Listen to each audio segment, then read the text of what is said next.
ക്ഷേത്രത്തിൻ്റെ പുണ്യവും കേരള കലാമണ്ഡലത്തിൻ്റെ താളവും ഇളനാടിൻ്റെ വിശുദ്ധിയും ഒത്തുചേരുന്ന ചേലക്കര കേരളത്തിലെ ഒരു ചേലൊത്ത നാടാണ്. ആ ചേലക്കരയുടെ ആ ചേലൊത്ത നാടിൻ്റെ ആ കരപറ്റാൻ ആരുടെ ആത്മവിശ്വാസമാണ് സഹായകരമാവുക എന്നുള്ളതറിയാൻ ഇനി മണിക്കൂറുകൾ മാത്രമാണ് ബാക്കി നിൽക്കുന്നത്. ചേലക്കരയിലെ വിശദാംശങ്ങളുമായി ഹരീഷ് നാരായൺ കൂടി ചേരുന്നു. ഹരീഷ്, അവിടെ വോട്ടെണ്ണലുമായി ബന്ധപ്പെട്ട് ലഭിക്കുന്ന ഒരുക്കങ്ങളുമായി ബന്ധപ്പെട്ട് വിശദാംശങ്ങളിലേക്ക് നമുക്ക് ആദ്യം വരാം.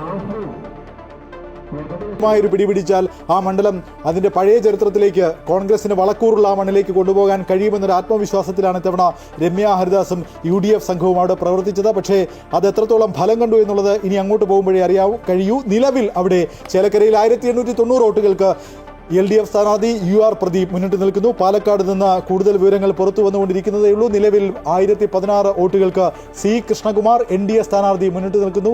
പ്രിയങ്ക ഗാന്ധി വയനാട്ടിൽ 30,000 വോട്ടുകൾക്ക് ലീഡ് ചെയ്യുന്നു എന്നുള്ളതാണ് അവിടെ നിന്നുള്ള ഏറ്റവും പുതിയ വിവരം. ഈ ചേലക്കരയിൽ തുടക്കത്തിൽ LDFന് അല്ലെങ്കിൽ CPM ഒരു ഓവർ കോൺഫിഡൻസ് ഉണ്ടായിരുന്നു എന്നുള്ളൊരു സംശയമുണ്ട്. എന്തായാലും K രാധാകൃഷ്ണനെ ഒതുക്കാൻ ശ്രമിക്കുന്നു എന്ന തരത്തിൽ രാഷ്ട്രീയ ചർച്ചകളേറെ നടന്നൊരു ഇടം തന്നെയാണ്. എന്തായാലും അവിടെ അതുകൊണ്ട് തന്നെ അദ്ദേഹം തുടക്കത്തിൽ ഈ പ്രചരണത്തിനൊന്നും എത്തിയില്ല എന്നുള്ള ഒരു ആരോപണം UR പ്രദീപ് ഉന്നയിച്ചിരുന്നു. പക്ഷേ പിണക്കമൊന്നുമില്ല എന്ന് പറഞ്ഞ രാധാകൃഷ്ണൻ വീണ്ടും എത്തി. എന്തായാലും പ്രിയങ്ക ഗാന്ധിയുടെ ലീഡ് 34,019 ഉയർന്നിരിക്കുന്നു എന്നുള്ളതാണ്.